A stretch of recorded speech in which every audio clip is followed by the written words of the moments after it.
Сүйектеріңіз мықты болу үшін не істеу керек? Видеоны соңына дейін қараңыздар. Сіздермен табиғи, пайдалы, қол жетімді өнімдерден жасалатын екі түрлі рецептіні бөлісетін боламын. Каналға тіркеліп, лайк басып, қоңыраушаны басуды ұмытпаңыздар, достар. Ендеше бүгін біз сіздерге видеода күнжіт дәнінің пайдасы туралы айтатын боламыз. Күнжіт дәні құрамында омега майларымен және кальций, магний, фосфор, темір, В және Е, калий, натрий дәрумендеріне өте бай.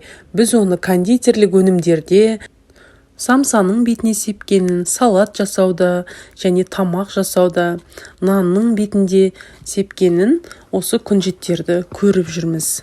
Енді күнжіттің пайдасы өте көп, кальцийға бай және мырыш элементі бар құрамында. Ол сүйектерді тығыздығын арттырады. Бұл әсіресе 45 жастан асқандарға өте пайдалы. Бұл мырыш минералының жетіспеушілігі остеопороз ауруын тудыруы мүмкін. Күнжіт кальцийдің тамаша көзі болып табылады. Мырыштың қасында минерал сүйек денсаулығы үшін өте маңызды. Оның пайдасы ұшан теңіз, яғни холестерин қанның құрамындағы фитостеролдың көзі. Жүректі қорғайды, қан қысымын төмендетеді, ракпен күреседі, майды ыдыратады деген сияқты тағы басқа да пайдасы өте көп. Қара және ақ күнжітті білеміз. Бүгін сіздерге содан бір сүйекті нығайтуға арналған рецепті көрсететін болам. Яғни ақ күнжітті аздап мөлшерінде алып, оны тапада аздап қыздырып аламыз. Азғантай ғана қыздыру керек. Негізінен бұны осы күйінде қуырмай пайдаланған өзінің құнарлылығын сақтайды. Қуыруды негізінен қуырмаған дұрыс. Ал қуырған кезде енді иісі өте керемет, иісі аңқып тұрады.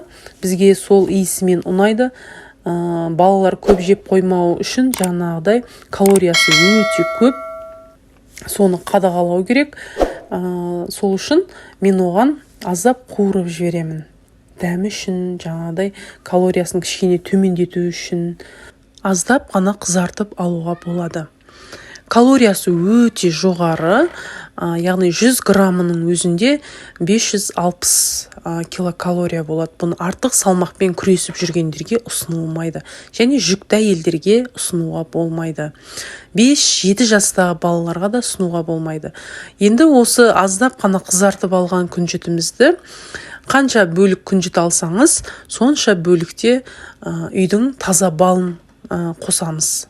Таза балды араластырып, таңертең пайдалану үшін. Таңертең тамақтың алдында немесе тамақпен бірге бір шай қасықта пайдалану керек. Және де осы күнжіттің пайдасы өте көп дедік қой. Бұл қант диабетінің алдын алады. Ас қорыту жүйесіне пайдалы және сүйектерді нығайтады, қабынуға қарсы, мазасыздықты жояды. Тағы басқа да сондай өте пайдалары көп. Қарсы көрсетілімдерін жаңа айтып өттім. Балалардың жеуін қадағалаңыздар. Яғни 5-7 жасқа дейін жүкті келіншектерге, сосын артық салмақпен күресіп жүргендерге жемегені дұрыс. Және де міндетті түрде дәрігермен бір кеңесіңіз. Өткен калориясы өте жоғары, құрамы өте құнарлы. Бұл дәнді дақылды азғантай мөлшерде үлкен кісілер, жаңа айттым ғой, 45 жастан асқан, 60 жастан асқан кісілер шай қасықта күніне бір 2 рет, 3 рет қана пайдаланылады. Бұл балмен қостық. Және қант диабетімен ауыратындар және тәттіні жей алмайтындар үшін мен тағы бір рецептіні сіздерге қазір көрсететін боламын. Бетін жауып қоя тұрамыз. Екінші рецептіге йогурт немесе айранды алдым.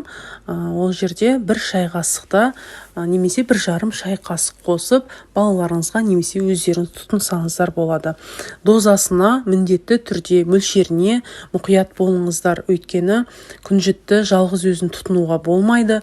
Екіншіден міндетті түрде балаларға 1 шай қасықтан, үлкендерге 3 шай қасықтан ғана ұсынылады. Дендеріңізге саулық тілеймін, ауырмаңыздар. Алда пайдалы видеолармен бөлісіп тұрамын. каналға тіркеліп, келесі видеоларды жіберіп алмау үшін қоңырау белгісін басып қоюды ұмытпаңыздар.